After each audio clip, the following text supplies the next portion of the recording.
So smile. Welcome to Simple Truth, a weekly broadcast devoted to the encouragement, exhortation, and equipping of the body of Christ. And now, here is Bill McCaskill and Mike Adams. Hi, friends, and welcome to Simple Truth. I'm Mike Adams, along with Bill McCaskill and Sam King here in the saddle. Terrence Williams is not here right now, but might be joining us shortly. So we thank you for joining us. Today in studio, we have Brian Fitzgerald from Grace Christian School, along with Devin Boyers, Daniel Royals, and Noah Hebert. And we're going to be talking about their visit to the Holocaust Museum last week in Washington, D.C., and get their reflections and talk a little bit about the problem of evil and the fact that it is real and what evil is. And guys and gals, it's great to have you. Thanks for joining us. Mike, thanks for the invite. I'm Brian Fitzgerald. I teach senior Bible at Grace Christian School. And the name's a little bit deceiving. We don't actually go through the Bible. We talk about worldviews and philosophies. And I told the kids at the beginning of the year that if they come out of my class a Christian, it's because they own it for themselves. So I push them around with different sets of questions and want them to think seriously about their faith. And so part of what we do is one of the premises is that ideas have real consequences for real people. And so as part of that, we went to the Holocaust Museum after talking about some of the ideas that would lead up to something as horrific as that. And then we toured the museum and had the students write a reflection paper on their time there. So I've got 3 students with me, and I thought maybe they could just talk about a little bit about what they experienced at the Holocaust, and then I can say something about what do we do with that evil as Christians at the end. But Noah, as far as our visit to the museum, what stood out to you the most, or what did you come away with? When I went to the Holocaust Museum, I was kind of thinking of it a little more like most of the other museums in Washington, D.C., which is kind of you go through, you see things, but maybe view it from more of an aerial retrospective perspective. But this one was really, really personal. They put it almost like you were seeing it happen. You saw the steps, Hitler's rise to power. You saw the atrocities that were committed, and they incorporated visual aids and listening aids and even some parts where you could smell it. You could smell the shoes of people who had been burned in some of the furnaces, and it was a really sobering experience. Almost like it's firsthand, and listening to some of the survivors at the end was what really hit me hard, telling about what they went through and talking about their liberation and what freedom really means, and what it means to be human and treated like a human. So it was a difficult thing, but it really opens your eyes as to what evil really is and what we think nowadays of what is unfair. We really don't understand the meaning of unfair. Yeah, there's a display in the museum of these piles of shoes from people that were in the camp, and it does add more than just a visual. As a dad with young kids, it was hard to see some smaller shoes in there, and then the smell hits you. So it was a really powerful display, but the whole museum kind of had that feel about it. But Daniel, what about you? What did you think? What did you come away with, I guess, from that experience? Well, going into the museum, if you had never heard of it or some of the stuff that had happened, if you went into that, it would just be awful of some of the stuff they did, because we've kind of heard it growing up and in the classroom preparing us for it. And I guess hearing it is one thing, and then when you face it is just awful. And like Noah said, they had survivors, some of the accounts of the survivors. And, it was terrible what was going on, but one lady said that one time she was just so sick and she couldn't get out of her bed or anything. She was awful sick.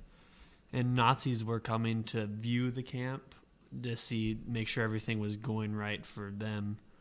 And they would have just killed anyone who was sick, not doing the work that they needed to. They would have killed them on the spot. And there was a lady there that dragged her out of bed and helped her get her shoes on and got her to work. so the Nazis wouldn't kill her. It's like, even when things are so terrible, God can still be there helping you. And it's just, that's amazing to me, that what was going on was so awful, but God was still there comforting them and doing something to help them. Devin, what about you? What did you come away with? Well, I guess we've all mentioned the interviews with the survivors they had at the end. There was one particular woman that spoke about how she had literally just witnessed one of her friends dying, and the camp was liberated like that day, and a soldier had come by, and he was like, he was addressing her, and he said, "Where are the other ladies?" And she said that it was such a shocking moment to be called a lady, because they had just been dehumanized and not even treated like what they were. And she said, "But I'm a Jew." And the soldier was an American soldier, and he said, "I'm a Jew too." And then he held the door for her, and she was crying and speaking about how he let her walk before her, and how for her it was a moment of restoration, of being treated like a human again. And I kind of got this feeling of what it must have been like for the woman who was subject to bleeding, and when Jesus healed her and restored her to society and to the human she was supposed to be. And kind of gave me a picture of what it's going to be like when Jesus comes back, that restoration, that despite the disgusting evil that is around us, that there is a restoration that kind of restores us back to where God originally intended us to be with him. Yeah, one thing we talk about is just that that Holocaust didn't happen in a vacuum. I mean, they were the result of people's ideas. And in the case of exterminating Jews, not even in quick ways, some of it just looked like torture and experiments for, their various technology. They wanted to see how far the human body could endure different things. So they found that stuff out through experiments on people, but they were able to do that because they had dehumanized the Jews. So there was a history there of labeling them non-persons. Anytime that happens, you can very easily end up in an atrocity like that. And the abortion in our country is a good example of that. If you've dehumanized, an embryo or a fetus, and that's what they call it when really it's a child. Right. Once you dehumanize it, what you do with it after that doesn't matter because it's not a person. And so I think one thing we'll hit at the end of the year in our class, which we haven't gotten to, is just what is a person? When does life begin, and why is that important? And some of it has to do with the Holocaust. That couldn't have happened to people who viewed them as people. But once you start to lay a foundation of non-human on any kind of group of people, something like that's very realistic, unfortunately. Talk to me about other people obviously were in the museum too, or was it closed to your tour? No, it's open. And Okay. Yeah, Did you guys notice, were there any other reactions you were seeing? Tell us what you saw around you. Anybody? I saw one kid that I would guess he was about 15, and he was going through probably the worst part of the exhibit, where it was kind of showing what they tested on the Jews and stuff, and he was kind of like in a corner crying, just sick, and they had to help him because it was just awful for him to see it. Incredible. Bill. Wow. Yeah, and those videos, it is cool that the museum is set up in a way where a little kid couldn't just see something like that. So you kind of have to look over this concrete wall into a screen, but they don't hold back on the images. And so I know I saw a lady just look completely shocked, and she was crying. So it wasn't. I hope I'm not desensitized to it, but having gone through the museum and kind of braced for what to expect, you get bombarded with this stuff, and I felt like by the end I couldn't take but so much as far as my feelings were concerned. I couldn't just open myself up through the entire museum. I feel like I kind of shut down at different points just to maybe protect myself. I don't know, but it's hard stuff to watch, and so it's a very even the young kids in big groups are really kind of quiet in the museum, where I doubt they're always very quiet. Yeah, I have a good friend that he was saying how we've been desensitized over the years to the Holocaust, and I think that's a really good point. If you don't really look at what happened, you are desensitized to it. You gotta really look at it and see what happened, or else you really miss what happened during that time. Yeah, and I think they did a really good job in the museum because not only is it just a museum, it's also a memorial. So there is really that spirit and that air of reverence you can feel when you walk in. Like like Brian said, it's very quiet, but they made it a very personal experience. That it's a self-guided tour, so you have that quiet and that reverence as you're going through yourself. You're almost experiencing it for yourself. Seeing it, feeling it, smelling it, and hearing it, it makes it extremely in your face almost. So it's hard to be desensitized in that moment to everything that's going on.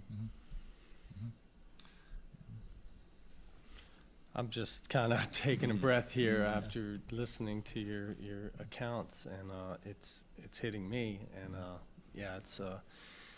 it's amazing how we can, over time, we're so forgetful, and how, I was just thinking about 9/11, and I was just thinking about, things you hear about for a while, but as time goes by, you become desensitized to it. Time passes, and I was struck by this today. I was thinking about just all the things we take in a day, and I had to go run some errands today, pick up some product for my job, and there was this picture, and you probably can't see it, but I'll try to get it to you. It says, "It is a poverty to decide that a child must die so that you may live as you wish." And that's actually a quote from Mother Teresa about abortion. Wow. And just when you were talking, Brian, it reminded me that I snapped that. I saw that banner. It's up in Harrisonburg, and it just really struck me. And Bill? Well, we're talking about philosophies have results, and this is odd that in this very sermon that we were talking about, he talks about humanism and how humanism came in beginning in the 1850s in Germany. And he says that according to humanism, salvation is simply a matter of getting all the happiness you can out of life. If you're influenced by someone like Nietzsche, who says that the only satisfaction in life is power, and that the power is its own justification, and that after all the world is a jungle, and it is therefore up to man to be happy, to be powerful, and to become powerful by any means he can. Then he goes on to say, this would produce in due course a Hitler who would take the philosophy of Nietzsche as his working operating principle and guide, and would say of his people that they were destined to rule the world. Therefore, any means that it would take to achieve this end would mean salvation. And so it's just, it's incredible how God can weave things together. But our presuppositions and what we determine as the founding principles for our lives affect not only us, but everybody that we touch and influence throughout our lives. And here Nietzsche, came up with this idea that power was salvation, and Hitler took it to its logical conclusion. Well, we talk about that in our class too. There's a lot of things leading to Nietzsche, but Nietzsche was almost where Hitler directly got some of his ideals from. That there's there are some people that are better than other people. That's gotten almost directly from Nietzsche. He took it to a physical place, but Nietzsche wasn't quite thinking like that, but still thought led to thought, which led to Hitler.